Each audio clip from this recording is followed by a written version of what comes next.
Hello everyone, welcome back to the YouTube channel Dr. Alam Services.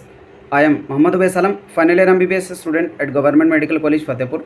तो अभी इस video में बात करने वाला हूँ जितने भी स्टूडेंट यूपी के अंदर BAMS, BHMS और BOMS की काउंसलिंग कर रहे हैं, चाहे गवर्नमेंट कॉलेजेस के लिए या फिर प्राइवेट कॉलेज के लिए, उन सब के लिए वीडियो बहुत ही इंपॉर्टेंट रहने वाली है। इसमें मेनली मैं गवर्नमेंट BAMS, BHMS और BOMS कॉलेजेस जो यूपी के अंदर हैं उनकी प्रेफरेंस लिस्ट क्या रखनी चाहिए, आपको किस ऑर्डर में कॉलेजेस को रखना चाहिए, और जो प्राइवेट वाले स्टूडेंट हैं उनके लिए इन्फॉर्मेशन रहने वाली है कि अगर आप प्रेफरेंस लिस्ट बना रहे हैं तो किन किन चीज़ों का आपको ध्यान रखना चाहिए, कैसे प्रेफरेंस लिस्ट में कॉलेजेस को रखें, कैसे अरेंजमेंट रखें, ये सारी इन्फॉर्मेशन इस वीडियो में रहेगी। और गवर्नमेंट वाले स्टूडेंट के लिए पूरी preference list free of cost यहाँ पर प्रोवाइड करने वाला हूँ, BAMS, BHMS और BOMS की ऑल ओवर यूपी जितने भी कॉलेजेस हैं सभी की। तो जो लोग भी चैनल पर नए हैं वो चैनल को सब्सक्राइब करें, वीडियो को लाइक करें और अपने फ्रेंड्स में ज़रूर शेयर करें। आपको हर एक काउंसलिंग का रेगुलर अपडेट इस चैनल पे मिलता रहता है, तो अपने फ्रेंड्स में भी इस चैनल को भेजें और सबसे कहें कि सब्सक्राइब करके रखें ताकि कोई भी अपडेट आपसे मिस ना हो। तो सबसे पहले एक दो क्वेरी जो स्टूडेंट की पुरानी वीडियोज़ में रही हैं, ज़्यादातर उनको कवर कर लेते हैं। तो देखो, कुछ स्टूडेंट जिनके डॉक्यूमेंट रिजेक्ट हो गए थे या ब्लर आ रहे थे कई सारी रीजंस की वजह से, या सही डॉक्यूमेंट अपलोड ना करने की वजह से, तो उनको दोबारा अपलोड करना था। और अगर आपने दोबारा अपलोड कर दिया है तो अभी तक मेजॉरिटी स्टूडेंट का रीवेरिफिकेशन नहीं हुआ है और पेंडिंग दिखा रहा है। तो देखो, अभी टाइमिंग है, जो लास्ट डेट है वेरिफिकेशन की वो आपकी 18 सितंबर है। तो 18 सितंबर तक दोपहर तक आप सबका जो डॉक्यूमेंट वेरिफिकेशन है कंप्लीट हो जाएगा। जब तक वेरिफिकेशन कंप्लीट नहीं होगा तब तक मेरिट लिस्ट नहीं आएगी, तो आपको इसमें परेशान होने की ज़रूरत नहीं है। अगर आपने सारी चीज़ें सही से अपलोड की हैं, पूरा डॉक्यूमेंट सही थे, बिल्कुल साफ रीडेबल थे, तब आपका डॉक्यूमेंट वेरिफिकेशन हो जाएगा। कई सारे स्टूडेंट का जो है पेमेंट अटका हुआ था, तो आपको जो है थोड़ा वेट करना है। अगर उसके बाद भी अपडेट नहीं हो रहा है वेबसाइट पे तो आपको दोबारा पेमेंट करना पड़ेगा, क्योंकि जब तक वेबसाइट पे अपडेटेड नहीं दिखाएगा तब तक वो आपका पेमेंट नहीं माना जाएगा। तो उसके लिए आप जो काउंसलिंग की हेल्पलाइन नंबर है वहाँ पर कॉन्टैक्ट कर सकते हैं, वो जैसा बताएं उसके हिसाब से, क्योंकि जिनका पेमेंट हो रखा होगा, सिक्योरिटी और रजिस्ट्रेशन फीस दोनों, और डॉक्यूमेंट भी वेरीफाई हो रखा होगा, सिर्फ वही लोग जो है चॉइस फिलिंग कर पाएंगे। ठीक है, बाकी रेगुलर जो भी अपडेट होंगे काउंसलिंग के आपको मिलते रहेंगे। अभी हम चलते हैं प्रेफरेंस लिस्ट की तरफ चॉइस फिलिंग के लिए। तो सबसे पहले यहाँ पर थोड़ी इंपॉर्टेंट चीज़ों के बारे में बात कर लेते हैं प्रेफरेंस लिस्ट से पहले, कि अगर आप प्रेफरेंस लिस्ट खुद से बना रहे हैं तो क्या पैरामीटर्स रखने चाहिए, और जो हमने प्रेफरेंस लिस्ट प्रोवाइड की है उसमें कौन कौन से पैरामीटर्स को इंक्लूड किया है, कैसे लिस्ट बनाई है, वो भी आपको यहाँ पर पता चल जाएगा। तो ये लिस्ट गवर्नमेंट और प्राइवेट सभी स्टूडेंट के लिए है, तो इससे आपको अंदाज़ा लग जाएगा कि आपको जो कॉलेजेस का ऑर्डर रखना है वो किस बेस पे रखना है। तो ऑब्वियसली सबसे पहले तो डिटरमाइनिंग फैक्टर होता है कि कॉलेज जो आप चूज़ कर रहे हैं वो गवर्नमेंट है कि प्राइवेट है। ऐसे स्टूडेंट जो यूपी के रहने वाले हैं, यूपी आयुष काउंसिलिंग में पार्टिसिपेट किया है और वो प्राइवेट के लिए पार्टिसिपेट कर रहे हैं, तो वो साथ के साथ गवर्नमेंट के लिए भी कर सकते हैं। तो ऐसे स्टूडेंट को चाहिए पहले कि वो गवर्नमेंट के कॉलेज ऊपर रख दें और फिर उसके बाद प्राइवेट वाले कॉलेजेस को रखें। हालांकि उनको पता होगा कि गवर्नमेंट नहीं मिलेगा, उसके बावजूद भी रख तो सकते हैं, क्योंकि कोई लिमिट नहीं होती है कितने भी कॉलेजेस आप चॉइस फिलिंग के अंदर रख सकते हैं। तो पहले गवर्नमेंट का रख दो, फिर उसके बाद प्राइवेट में जो जो कॉलेज चाहो वो रख देना। फिर उसमें भी आती है कि कोर्स वाइज कैसे सिलेक्शन करना है। तो क्योंकि मल्टीपल कोर्सेज का आप सिलेक्शन कर सकते हैं, एक साथ BAMS, BHMS और BOMS के कॉलेजेस रख सकते हैं। तो जो गवर्नमेंट वाले स्टूडेंट हैं सबसे पहले BAMS के कॉलेजेस को रख देना, BAMS, और बाद में रख सकते हैं दूसरे नंबर पे BUMS, तीसरे नंबर पर रख सकते हैं BHMS। हालांकि BAMS और BUMS दोनों में ही मॉडर्न को इक्वल परमिशन दी गई है आपको प्रैक्टिस करने की, तो दोनों लगभग इक्वालिटी पर ही हैं। लेकिन रिसेंट टाइम पे क्योंकि गवर्नमेंट ने BAMS को ज़्यादा प्रमोट किया है, तो इस टाइम पे इसलिए मैं कहूँगा कि आप पहले नंबर पर BAMS को ही रखें, बाकी दूसरे नंबर पर BUMS को रखें, फिर तीसरे पे BHMS को। ठीक है, बाकी आपका अपना खुद का प्रेफरेंस भी हो सकता है, क्योंकि हर एक कोर्स का स्टूडेंट का अपना परस्यू करने का मन होता है, तो जैसे स्टूडेंट अपने मन के हिसाब से चाहें उसके हिसाब से चेंजिंग कर सकते हैं। ठीक है, फिर उसके बाद आपको ये तो देखना है कि कॉलेज अप्रूव्ड होना चाहिए, तो इसके लिए आपको टेंशन लेने की ज़रूरत नहीं है। जो पोर्टल पे जितने भी कॉलेजेस होंगे वो सब के सब NCISM अप्रूव्ड ही होंगे। जो कॉलेज को परमिशन नहीं मिली है वो लिस्ट में अवेलेबल ही नहीं होगा, आप उसकी चॉइस फिलिंग नहीं कर पाएंगे, अनलेस कि आपने अगर कॉलेज में प्री बुकिंग कर दी होगी तब आप वहाँ पर फंस सकते हैं। ठीक है, दूसरी चीज़ आती है देखने की, वह है हॉस्पिटल का पेशेंट इनफ्लो, कि वहाँ पर एडिक्वेट OPD या IPD आ रही है नहीं। तो गवर्नमेंट में भी ये इंपॉर्टेंट हो जाता है, प्राइवेट में भी। तो उस कॉलेज का आप ये चीज़ देखेंगे कि कहाँ पर कितनी अच्छी OPD और IPD अवेलेबल है। लोकेशन और एक्सेसिबिलिटी ये भी एक इंपॉर्टेंट फैक्टर होता है कि आपके घर से कितनी दूर है, पहली चीज़ तो ये भी, और जो कॉलेज की लोकेशन है वो कैसा है, कि वो मेट्रोपॉलिटन सिटी में है, रूरल सेटिंग में है, या फिर एटलीस्ट वहाँ से आने जाने का साधन सही से उपलब्ध है या नहीं। ये सारे फैक्टर्स आपको देखने चाहिए कॉलेज को सेलेक्ट करने से पहले।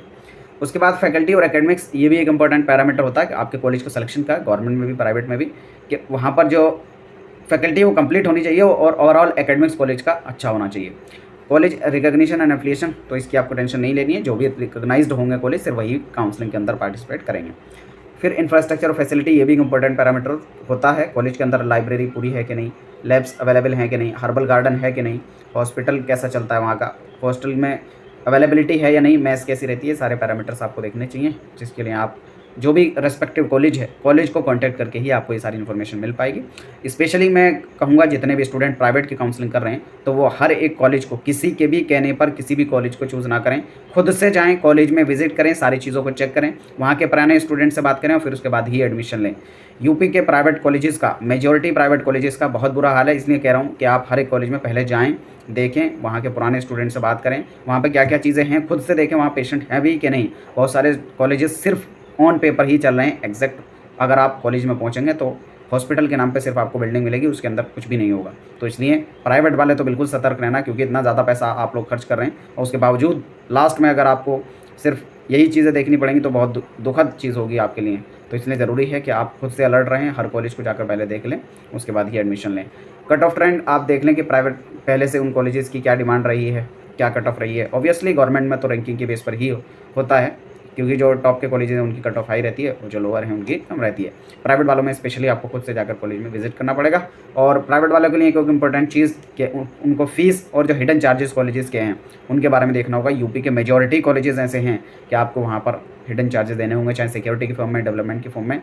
तो इसलिए इससे भी आप अवेयर रहें, वहाँ की ट्यूशन फीस क्या है, हॉस्टल का फीस क्या है, सिक्योरिटी या डोनेशन कोई एक्स्ट्रा तो नहीं लग रहा है, ये सारी चीज़ें, और अपने बजट देख लेना, उसके बाद ही आप चॉइस फिलिंग करेंगे।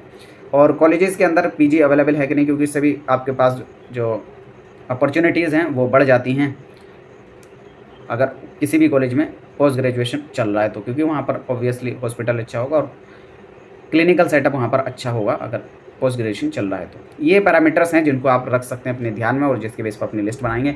अब हम चलते हैं गवर्नमेंट कॉलेजेस की प्रेफरेंस लिस्ट की तरफ। जितने भी स्टूडेंट गवर्नमेंट बीएमएस, बीएचएमएस या बीओएमएस की काउंसलिंग कर रहे हैं तो उनको क्या लिस्ट रखनी चाहिए टॉप टू बॉटम कॉलेजेस की प्रेफरेंस के हिसाब से।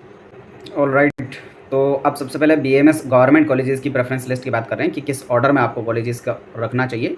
ये पूरी लिस्ट अवेलेबल है, ऑलरेडी मैंने कोर्स का बता दिया किस ऑर्डर में रखना है। आप टॉप टू बॉटम कॉलेजेस का प्रेफरेंस रखें। पहले नंबर पे आता है state ayurvedic college and hospital BMS government Lucknow के अंदर जो कॉलेज है। दूसरा आता है state ayurvedic college and hospital BMS Varanasi के अंदर। और फिर तीसरे नंबर पर आता है एसआरएम राजकीय Ayurvedic college BMS government Bareilly के अंदर। और फिर चौथे नंबर पे आता है state ayurvedic college and hospital जो कि गवर्नमेंट बीएमएस का कॉलेज है पीलीभीत के अंदर।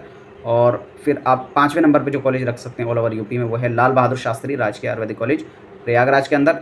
सिक्स्थ नंबर पे जो कॉलेज रख सकते हैं वो है बुंदेलखंड राजकीय Ayurvedic college and hospital Jhansi के अंदर। और फिर सातवें नंबर पे जो कॉलेज आप रख सकते हैं वो है स्वामी कल्याण देव राजकीय आयुर्वेदिक कॉलेज मुजफ्फरनगर के अंदर। और आठवें नंबर पे जो कॉलेज आप रख सकते हैं वो state ayurvedic college and hospital Atarra Banda के अंदर। तो ये टॉप टू बॉटम कॉलेजेस का अरेंजमेंट है, इसी ऑर्डर में आप कॉलेजेस को रखें। बाकी अगर कोई कॉलेज आपके घर के ज़्यादा पास पड़ता है तो उसको थोड़ा सा प्रेफरेंस ऊपर दे सकते हैं, अदरवाइज सेम प्रेफरेंस आप रखेंगे क्योंकि जो टॉप के कॉलेजेस हैं उनको ऊपर रखा गया है। और ये सीक्वेंस वाइज ऑलरेडी अरेंज्ड हैं जिनके अंदर सबसे अच्छी आपको एकेडमिक्स मिलेगी, सबसे अच्छा हॉस्पिटल मिलेगा, जहाँ पर सारी फैसिलिटीज़ आपको बेस्ट मिलेगी, उनको ऊपर रखा गया है। और जैसे जैसे क्रम घटता जा रहा है यानी जो नीचे कॉलेज हैं वहाँ पर आपको सर्विसेज कम देखने को मिलेगी, ये आपको ध्यान रखना है। फिर गवर्नमेंट बीएचएमएस कॉलेजेस की बात करें तो पहले नंबर पे आता है national homeopathic medical college Lucknow के अंदर। दूसरा आता है Lal Bahadur Shastri homeopathic medical college Prayagraj के अंदर। तीसरे नंबर पे आता है Pandit Jawaharlal Nehru homeopathic medical college Kanpur के अंदर। चौथे नंबर पे आता है doctor Brij Kishore homeopathic medical college Ayodhya के अंदर। पाँचवें नंबर पे आता है state government homeopathic medical college Aligarh के अंदर। छठे नंबर पर आता है शहीद राजा Hari Prasad Mal national homeopathic medical college Gorakhpur के अंदर। सातवें नंबर पे आता है state Shri Durga ji homeopathic medical college Azamgarh के अंदर। आठवें नंबर पे आता है state KG K homeopathic medical college Moradabad. Ninth number पे आता है government homeopathic medical college and hospital Ghazipur के अंदर। ठीक है, तो ये ओवरऑल टोटल लिस्ट हो गई। फिर बात करते हैं गवर्नमेंट बीएमएस कॉलेजेस की। तो यहाँ से मैं पहले फ़ोटो को हटा देता हूँ ताकि आप कॉलेजेस को देख पाएँ। पहले नंबर पर जो कॉलेज आपका आता है वो है लखनऊ वाला तकमीलुत्तिब गवर्नमेंट कॉलेज बीएमएस। और दूसरे नंबर पर आता है गवर्नमेंट यूनानी कॉलेज बीएमएस जो कि प्रयागराज के अंदर है। क्योंकि गवर्नमेंट में टोटल टू ही कॉलेजेस हैं तो आप इनको इस ऑर्डर में रख सकते हैं। बाकी इसके अलावा काउंसलिंग में आपको कोई और हेल्प चाहिए या पेड काउंसलिंग ज्वाइन कर सकते हैं तो उसके लिए आपको नीचे डिस्क्रिप्शन बॉक्स में पेड काउंसलिंग ग्रुप का लिंक मिलेगा, वहाँ से जाकर आप ज्वाइन कर सकते हैं। कोई और क्वेरी या डाउट है नीचे कमेंट बॉक्स में बता सकते हैं। मिलते हैं नेक्स्ट वीडियो में, तब तक के लिए थैंक यू।